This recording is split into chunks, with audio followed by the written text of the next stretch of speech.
Dios les bendiga, hermanos, en esta noche. Me da mucho gusto poderles saludar una semana más en este espacio donde estamos leyendo un libro respecto a la membresía de la iglesia. La semana pasada subimos el capítulo 1 y ahora quiero leerles el capítulo número 2 de este libro titulado La membresía de la iglesia. ¿Cómo sabe el mundo quién representa a Jesús? Por Jonathan Leeman. Entonces vamos ahora a leer el capítulo número 2 que se titula Principios neotestamentarios de la membresía. Espero que sea de su agrado esta lectura. Algunas textos que vamos a ir citando, citas, puedan irlo checando con su Biblia. Al final, esta lectura también sirve como un tipo de estudio. Entonces vamos a entrar de lleno al capítulo número 2.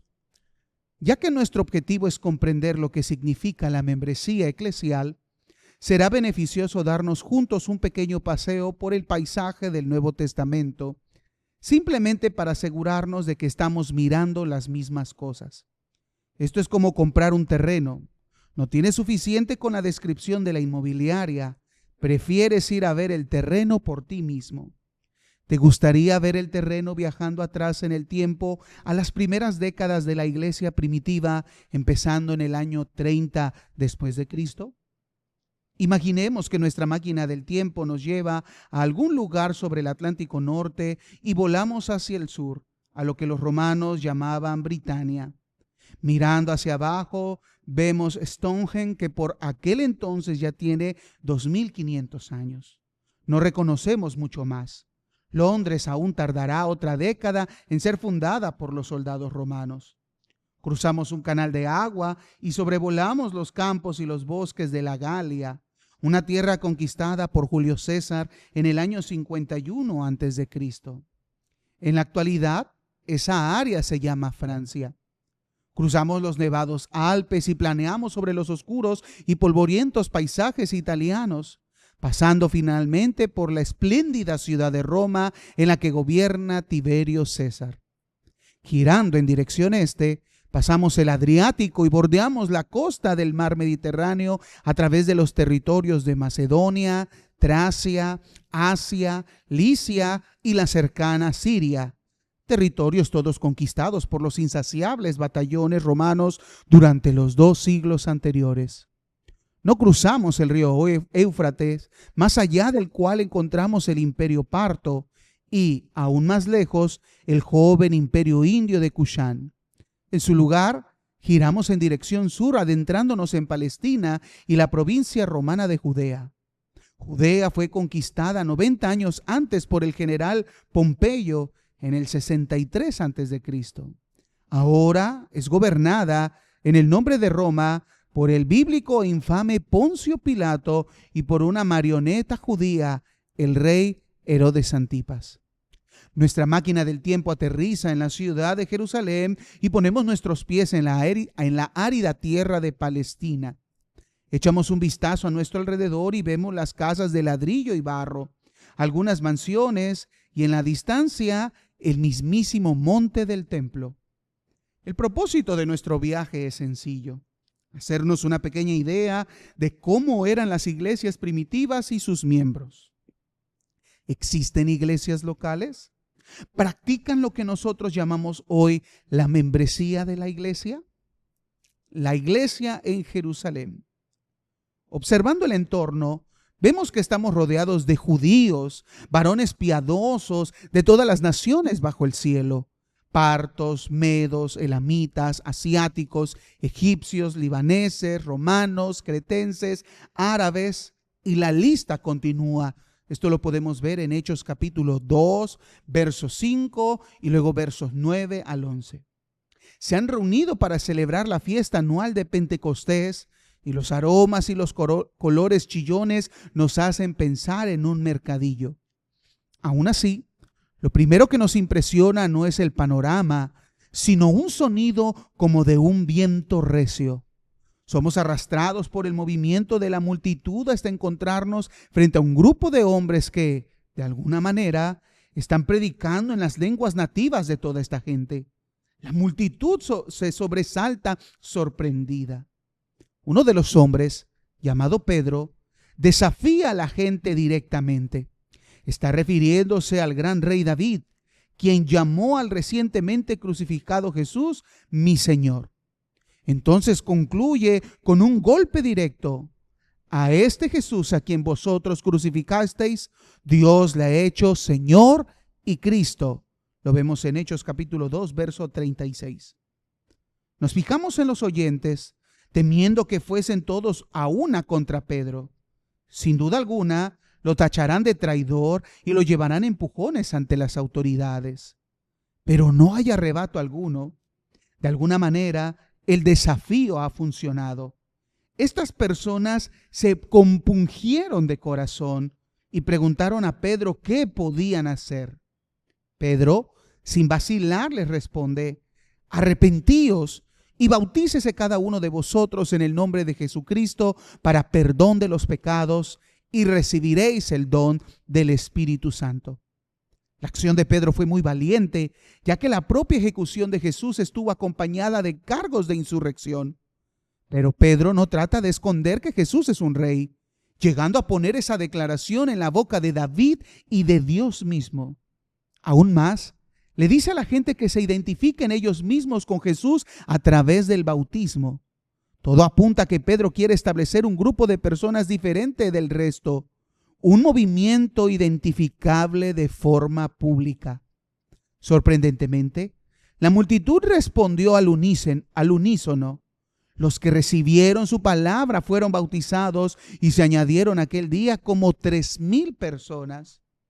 Parece que hemos aterrizado nuestra máquina del tiempo en el lugar adecuado. Aquí es donde empezó todo.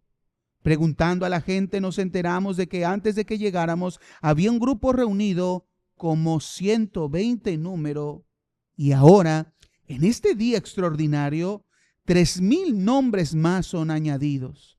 Santiago, Lidia, Zebedeo, Prócoro, Jaime, Sancho, Alicia, etc. Los discípulos cuentan el número y guardan un registro oficial. Ahora saben quién forma parte de un grupo. Crecimiento y persecución. Con el paso de los días, alquilamos algo parecido a una oficina instalada en una tienda. Empezamos a redactar nuestros propios informes y seguimos observando cómo este grupo se adapta a un nuevo estilo de vida. Perseveran en la doctrina de los apóstoles, comparten comunión unos con otros, practican el partimiento del pan y la oración, se llaman a sí mismos creyentes y tienen en común todas las cosas, incluyendo sus propiedades y sus bienes, y lo repartían a todos según la necesidad de cada uno. Estas personas tienen un estilo de vida totalmente diferente al del resto de la ciudad. Parece que son de otro lugar. El rebaño completo se reúne cada día en el templo y se divide en grupos más pequeños en las casas. Además, el grupo continúa creciendo y el Señor añadía cada día a la iglesia los que habían de ser salvos. Van pasando las semanas y los meses. Muchos más afirman creer en el mensaje. Rápidamente, el registro oficial de miembros, solo de varones, alcanza los 5,000, de acuerdo a Hechos capítulo 4, verso 4. Nos preguntamos si este grupo está solamente interesado en aumentar su registro oficial. ¿Podría ser que estuvieran obsesionados con el número de miembros? La respuesta llega igual de rápida. En absoluto. De alguna manera, los líderes se enteran de un importante pecado moral y lo corrigen inmediatamente. Lo vemos en Hechos capítulo 5, versos 1 al 11. De alguna manera, toda la iglesia, así se llaman ahora, se sigue reuniendo unánimes en el pórtico de Salomón.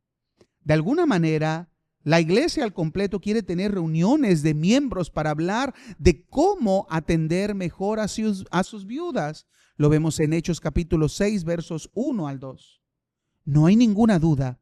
Estas personas pasan juntos el tiempo y se cuidan los unos a los otros. Su vida en común es tan notable que estudiando la ciudad de Jerusalén descubrimos que el pueblo los alababa grandemente. Aunque claro, no les gusta a todo el mundo. 2 veces son arrestados los apóstoles y llamados a rendir cuentas. 2 veces responde Pedro lo mismo: es necesario obedecer a Dios antes que a los hombres. Este grupo sabe que tiene que rendir cuentas a Jesús, a nadie más. Ellos no cesaban de enseñar y predicar a Jesucristo. Aún así, se le empieza a complicar la vida a la iglesia. La persecución aparece cuando las autoridades locales se sienten provocadas. Un líder llamado Esteban es apedreado hasta la muerte.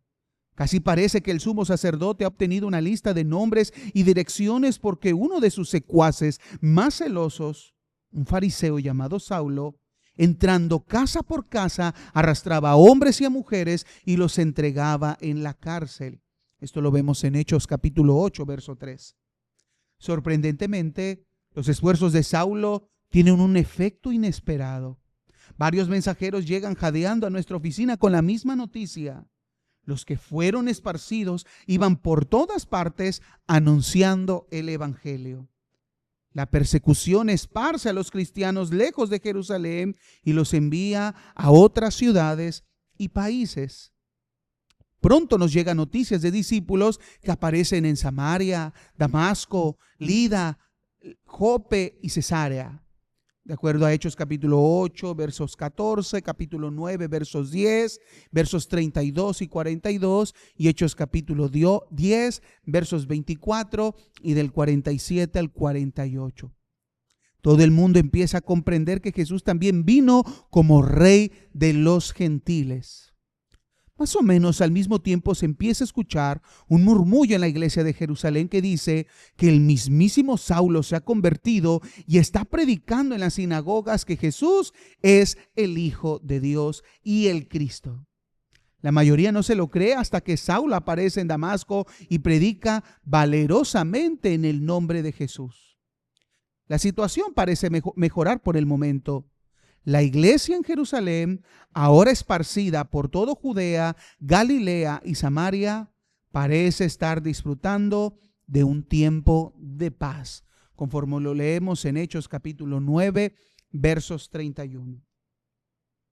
Las iglesias en Siria, Asia Menor y más allá. Decidimos que ha llegado el momento de tener una reunión para empezar a examinar los datos. Uno de nosotros sugiere la posibilidad de que Dios hubiera enviado a propósito a todos esos ciudadanos internacionales a Jerusalén para el día de Pentecostés y que entonces permitiera a propósito que llegara la persecución y así los discípulos se esparcieran cruzando las fronteras internacionales. Para nuestra confirmación, aparece precipitadamente en plena reunión uno de nuestros amigos de la iglesia en Jerusalén. Está sin aliento y tiene que agacharse y apoyarse en sus rodillas para no caer. Pero eleva la mirada y nos dice sonriendo: hasta Fenicia, Chipre y Antioquía, un gran número creyó y se convirtió al Señor. Y llegó la noticia de estas cosas a oídos de la iglesia que estaba en Jerusalén. Estamos en Hechos capítulo 11. Avanzamos un año en el tiempo. Compramos un ejemplar del periódico de la iglesia en Jerusalén, El Discurso de los Apóstoles, y leemos que una gran multitud fue agregada al Señor en Antioquía y que Bernabé y Saulo se congregaron allí todo un año con la iglesia y enseñaron a mucha gente. Está claro que esto no es simplemente un fenómeno judío. Además, estos cristianos sirios son increíbles. Una hambruna nos asola en Judea, pero los discípulos en Siria envían provisiones al sur. De hecho, y gracias a la generosidad de los cristianos de Antioquía, nos encontramos un día en la casa de un miembro de la iglesia disfrutando de un espetón de cordero sirio asado acompañado de higos y ensalada de lentejas, panes tostados sin levadura y rollitos de queso de cabra y hojas de parra rellenas de arroz con leche. Sin lugar a duda, el amor cristiano es delicioso. Estos cristianos demuestran una y otra vez que se cuidan mutuamente y que sus cuidados traspasan las fronteras nacionales y se extienden a iglesias que no son las suyas. Las décadas van pasando y vemos cómo las ocasiones de establecer iglesias prosperan. Saulo ahora llamado Pablo, inicia un viaje en el que establece iglesias en Chipre y Asia Menor, incluyendo ciudades como Derbe, Listra, Iconio y Antioquía de Siria, como nos narra Hechos capítulo 13 y capítulo 14.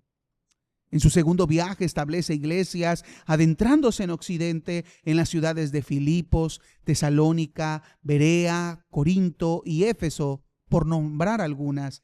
Esto desde Hechos capítulo 15 hasta el capítulo 18. Finalmente, emprende un tercer viaje para confirmar la mayoría de estas iglesias. No solo nos llegan informes verbales, sino también copias de las cartas escritas por los apóstoles a diferentes iglesias en Galacia, Tesalónica, Corinto, Roma y en otras partes. Pablo hasta escribe bajo arresto domiciliario. Soy embajador en cadenas, dice en Efesios capítulo 6, verso 20. Utiliza sus complicaciones con las autoridades mundanas para el beneficio del Rey Jesús. En general, la respuesta de las autoridades gobernantes abarca a todas las provincias. Herodes Antipas arresta a miembros de la iglesia y los mata. Lo leemos en Hechos capítulo 12, versos 1 y 2. El procónsul romano de Chipre cree en el mensaje y se convierte. Hechos capítulo 13, verso 12. Al igual que el principal de la sinagoga.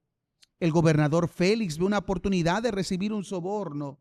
El gobernador Festo llama locos a los cristianos y el rey Agripa es persuadido.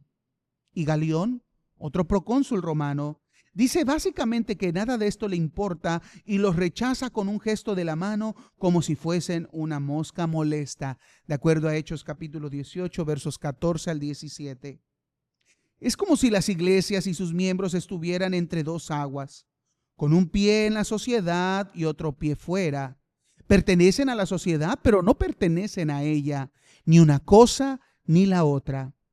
Una copia de una carta de Pedro llega un día a nuestra oficina y dice exactamente lo mismo.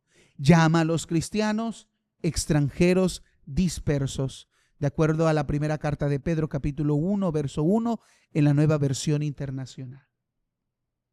Un cuadro claro y coherente. Leemos y releemos informes.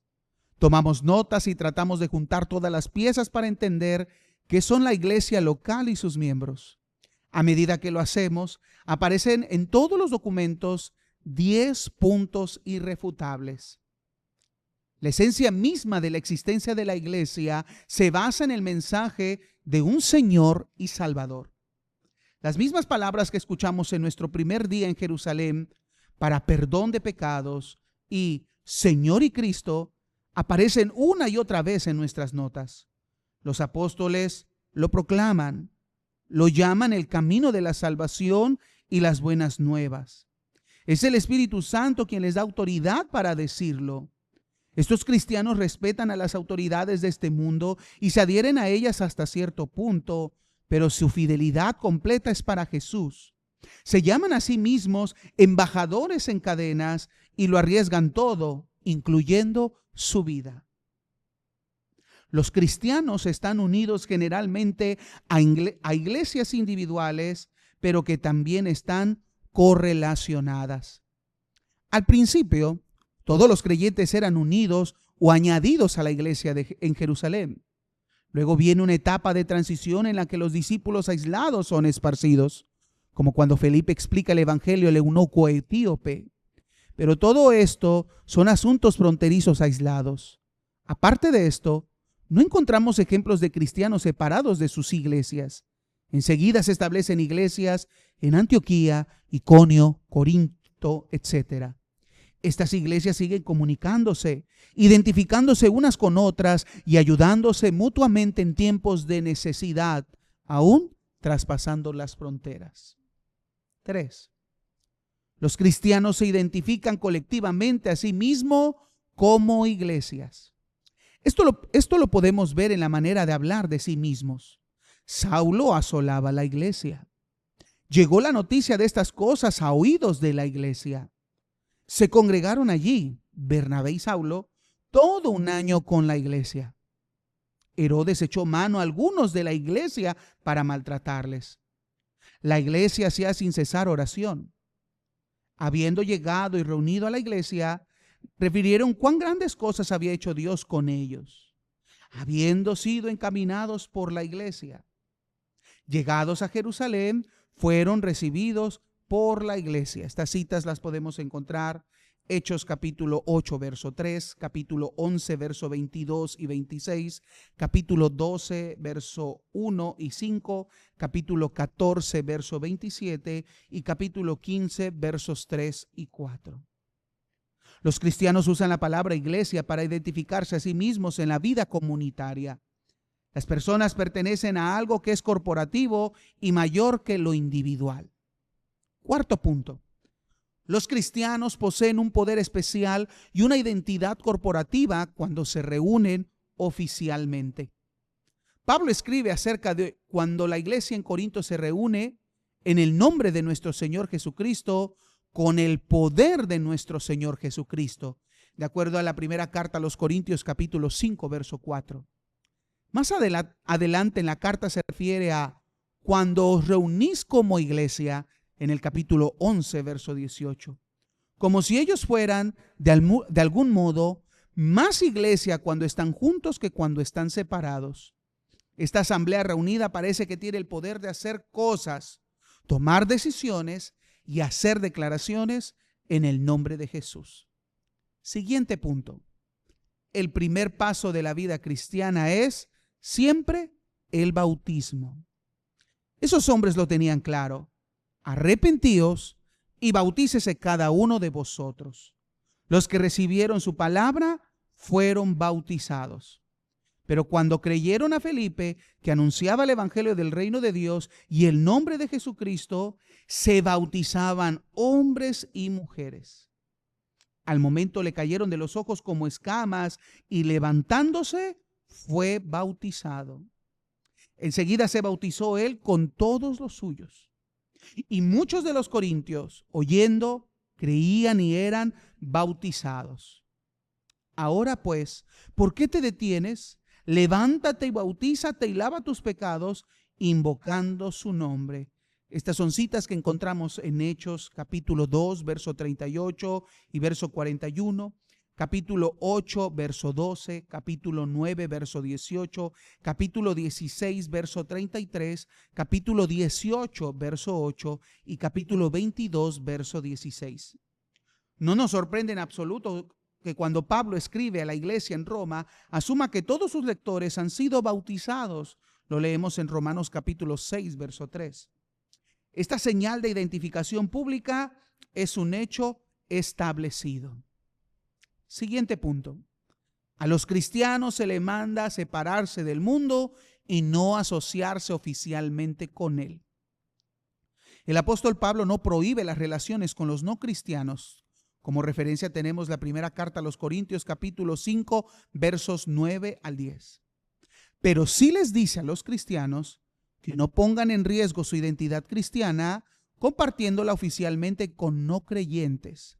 Les dice: no os unáis en yugo desigual con los incrédulos, porque la luz no tiene comunión con las tinieblas. La segunda carta a los Corintios capítulo 6 verso 14. De la misma manera que Dios quiso una línea clara de separación entre Israel y las otras naciones, así también Dios demanda una línea clara y reluciente entre la iglesia y el mundo.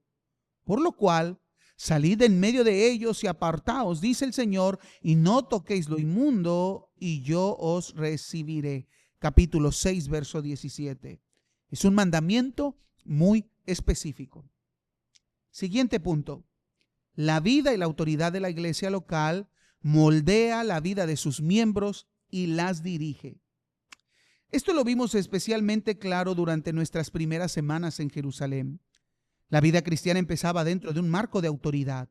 Los individuos eran bautizados, añadidos a la iglesia, y entonces se reunían para oír la enseñanza de los apóstoles. A partir de ahí, los creyentes orientaban sus vidas alrededor de los otros miembros de la congregación. Sus comidas, sus oraciones, sus horarios, sus decisiones financieras, sus decisiones acerca de sus propiedades y sus provisiones para las viudas. ¿Estaba este patrón relacionado exclusivamente con los primeros meses? La generosidad de la iglesia en Antioquía con la iglesia en Jerusalén sugiere lo contrario. Al igual que otros episodios que no hemos mencionado, como la generosidad de Lidia con los misioneros itinerantes. En vez de eso, lo que observamos durante los primeros meses nos dio un cuadro detallado que ya no necesitaba mencionarse continuamente en los registros de los años siguientes. Sabed que las cartas que recibíamos nos mostraban ejemplos de la misma vida en comunidad. Por ejemplo, Romanos capítulo 12, versos 4 al 16. Primera de Corintios capítulo 5, verso 11. O Gálatas capítulo 2, versos 11 al 12. Primera carta a Timoteo capítulo 5, versos 9 al 10. Hebreos capítulo 10, verso 34. O la primera carta de Pedro capítulo 4, versos 8 al 11. Siguiente punto. A los líderes cristianos se les hace responsables por sus ovejas en particular. Pedro les dice a los ancianos: apacentad la grey de Dios que está entre vosotros. Primera de Pedro 5:2. Pablo le dice lo mismo a los ancianos en Éfeso: mirad por vosotros y por todo el rebaño en que el Espíritu Santo os ha puesto por obispos. Esto conforme a Hechos capítulo 20, verso 28. Los ancianos saben de quiénes son responsables. Siguiente punto. Los cristianos son responsables de someterse a sus líderes en particular. El autor de Hebreos escribe: obedeced a vuestros pastores y sujetaos a ellos. Hebreos capítulo 13, verso 17. Claramente, los creyentes deben saber quiénes son sus líderes.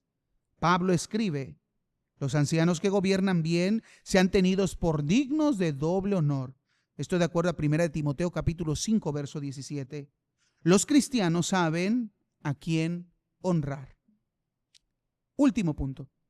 Los cristianos expulsan de la comunión a los falsos creyentes. Pablo, en una carta, le dice a la iglesia en Corinto: quitad pues a ese perverso de entre vosotros, de acuerdo a 1 de Corintios capítulo 5, verso 13.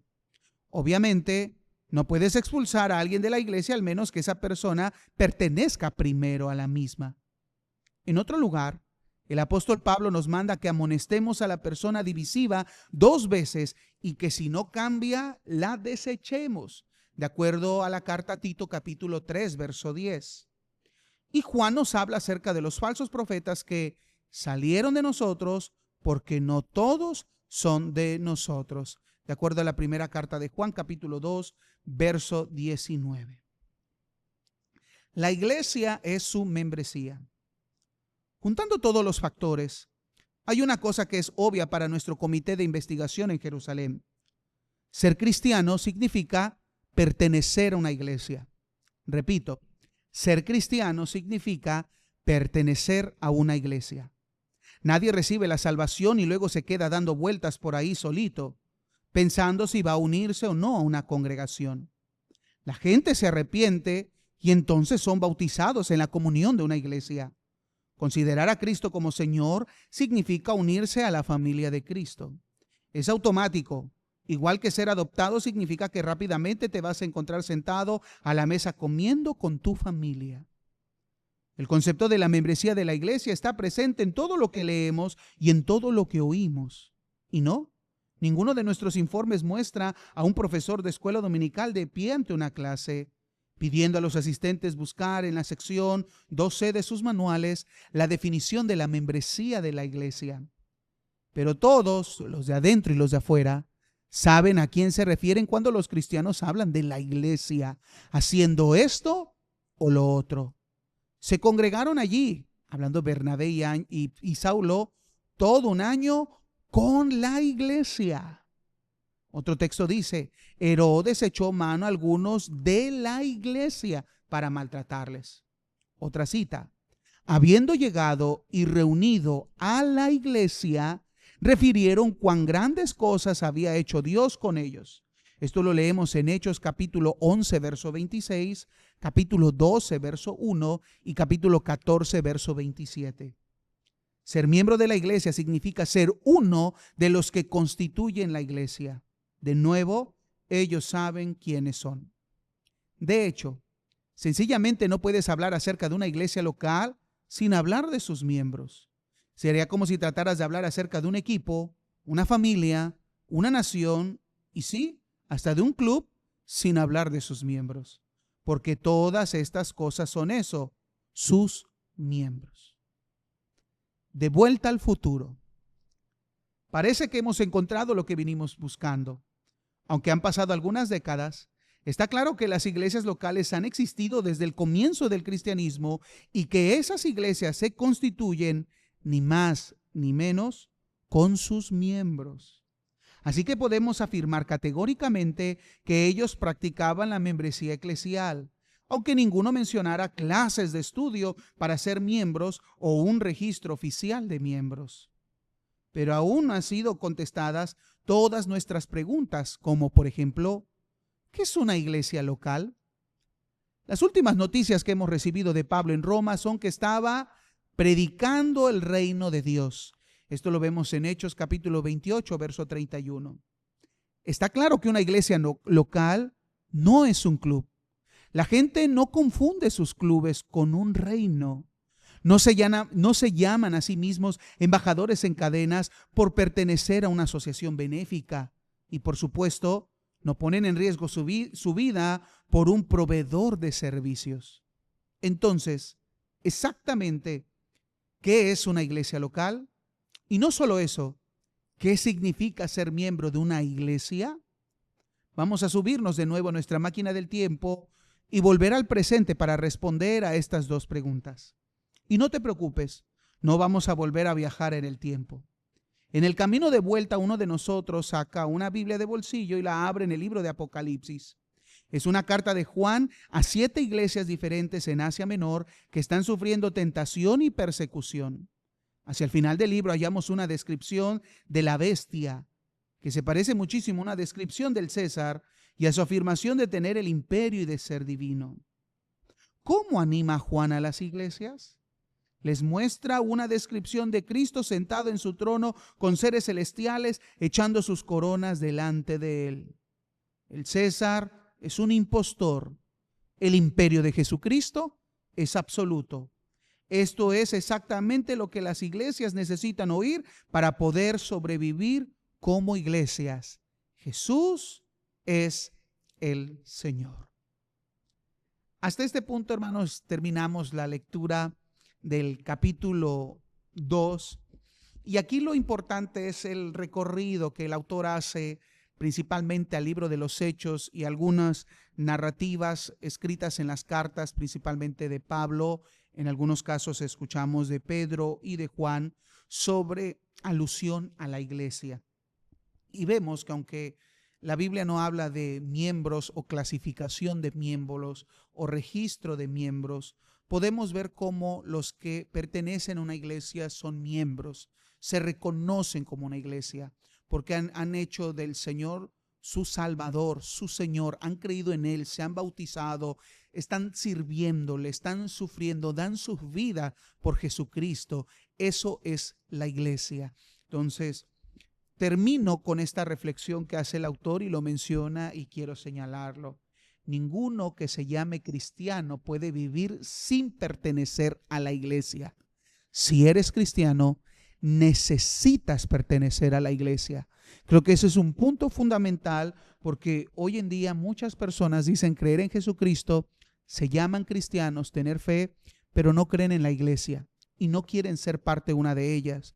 Pero lo hemos visto a lo largo de este viaje, de la lectura de ciertos versos que tenemos en el libro de Hechos, que los miembros se reconocían como tal, reconocían qué es la iglesia, qué hace la iglesia, cómo crece la iglesia, cómo se expande. Entonces tiene que ver con este enfoque. La iglesia es importante. Pues espero que prestemos mayor atención a la lectura y sigamos con el anhelo de aprender más. Esperando la próxima semana, si el Señor nos da vida, continuar con la lectura del capítulo 3 de este libro. Gracias, iglesia, por regalarme estos minutos de su atención, esperando que la gracia del Señor sea con cada uno de ustedes. Dios les bendiga y los esperamos en las diferentes actividades que tenemos aquí en la iglesia, como también puedan seguir escuchando los videos y los audios de los sermones que subimos aquí en nuestro perfil de YouTube. Dios les bendiga, iglesia. Bendiciones a todos.